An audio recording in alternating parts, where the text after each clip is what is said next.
दोस्तों, क्या आपने कभी सोचा है कि कुछ रिश्तेदार सिर्फ ज़रूरत पड़ने पर ही याद क्यों करते हैं और जब जेब खाली होती है तभी सबसे मीठी आवाज़ में फ़ोन क्यों आता है? अगर आपने आज ये बात समझ ली तो ज़िंदगी भर कोई आपका फ़ायदा नहीं उठा पाएगा। आज मैं आपको ऐसे 5 सवाल बताने वाला हूँ जो अगर आपने उधार मांगने वाले रिश्तेदार से पूछ लिए तो सामने वाले की नीयत, इरादा और सच्चाई सब 10 सेकंड में सामने आ जाएगी। ये वीडियो सिर्फ पैसे बचाने की नहीं, सम्मान बचाने की भी है, इसलिए अंत तक ज़रूर देखना, क्योंकि आखिरी सवाल ऐसा है जो सबसे चालाक इंसान को भी चुप करा देगा। शुरू करते हैं पहला भाग।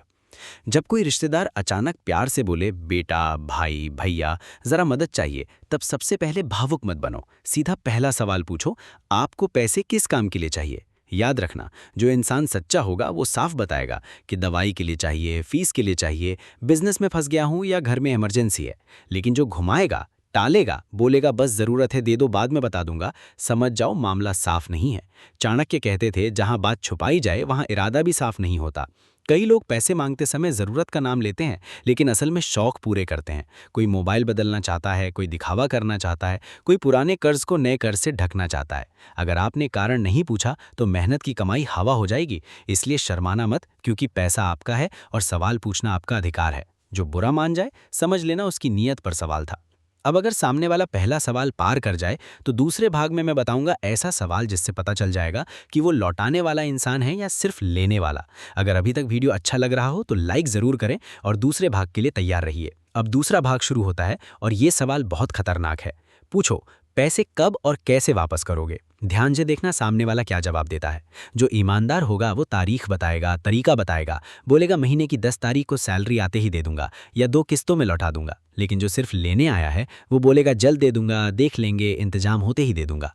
यही वो शब्द हैं जिनमें सबसे ज्यादा धोखा छुपा होता है। दुनिया में हजारों रिश्ते पैसे की वजह से टूटे हैं, क्योंकि देने वाला तारीख पूछने में शर्माता रहा और लेने वाला बहाने बनाता रहा। याद रखना, उधार वही दो जिसका वापसी का प्लान हो। अगर प्लान नहीं है तो पैसा गया समझो। जो इंसान वापसी की बात पर नाराज हो जाए, समझो उसे पैसे चाहिए, रिश्ता नहीं।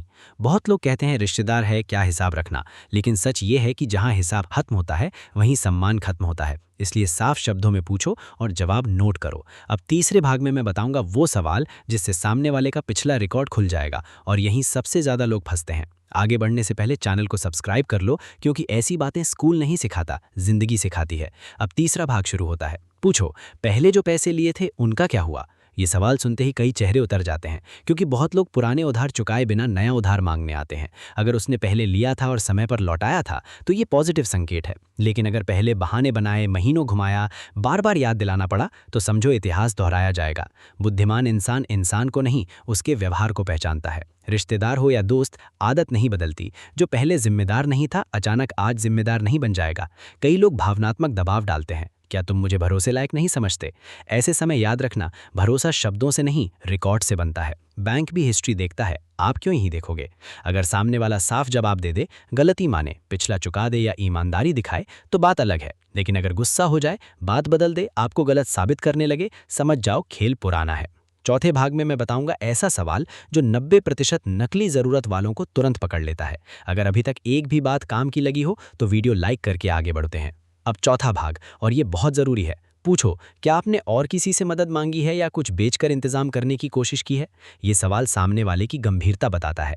सच में मजबूर इंसान पहले अपने सारे रास्ते आजमाता है, बचत देखता है, सामान बेचता है, खर्च रोकता है, बाकी जगह बात करता है। लेकिन जो सीधे आपके पास आया है क्योंकि उसे पता है आप ना नहीं बोल पाओगे, समझो वो आपकी कमजोरी पहचान चुका है। कई लोग आसान शिकार ढूंढते हैं, ज़रूरत नहीं। अगर उसने कुछ कोशिश नहीं की, सिर्फ आपसे उम्मीद लगाई, तो ये इमरजेंसी कम और सुविधा ज़्यादा है। याद रखना, जो खुद अपनी मदद नहीं करना चाहता उसकी मदद कोई नहीं कर सकता। चाणक्य नीति कहती है, आलसी और चालाक व्यक्ति हमेशा दूसरे के संसाधनों पर नजर रखता है। इसलिए ये सवाल ज़रूर पूछो, इससे पता चलता है सामने वाला लड़ रहा है या सिर्फ मांग रहा है।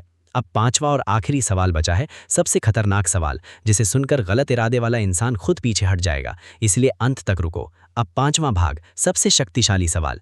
पूछो, अगर मैं पैसे दूं तो क्या आप इसे लिखित में या परिवार के सामने तय कर सकते हैं? बस यही सवाल असली चेहरा दिखा देता है।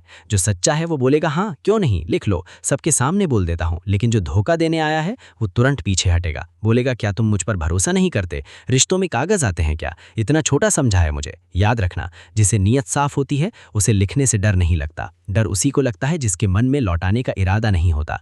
परिवार के सामने बात तय करने से झूठ झूठ कम हो जाता है और बहाने बंद हो जाते हैं। अगर सामने वाला यही सुनकर गायब हो जाए, समझ लेना आपने नुकसान होने से पहले खुद को बचा लिया। अब सबसे ज़रूरी बात सुनो, हर उधार देना गलत नहीं, लेकिन बिना सोचे देना मूर्खता है। ज़रूरतमंद की मदद करो, लेकिन खुद को कमज़ोर बनाकर नहीं। पैसा कमाना कठिन है, गंवाना आसान है। रिश्ते प्यार से चलते हैं, दबाव से नहीं। अगर कोई सिर्फ लेने के लिए रिश्तेदारी निभाता है तो वो रिश्तेदार नहीं, अवसरवादी है। इसलिए अगली बार भावनाओं से पहले बुद्धि लगाना। जिसने मेहनत से कमाया है उसे समझदारी से खर्च भी करना चाहिए। अगर आप इन 5 सवालों को याद रखोगे तो जिंदगी भर बहुत नुकसान से बच जाओगे। कमेंट में लिखो कौन सा सवाल सबसे खतरनाक लगा। और अगर ऐसी सच्ची बातें चाहिए जो जिंदगी बदल दें तो चैनल को लाइक, शेयर और सब्सक्राइब जरूर करें, क्योंकि अगली वीडियो में मैं बताऊंगा ऐसे 7 संकेत जिनसे पहचान जाओगे कौन अपना है और कौन सिर्फ फायदा उठाने वाला।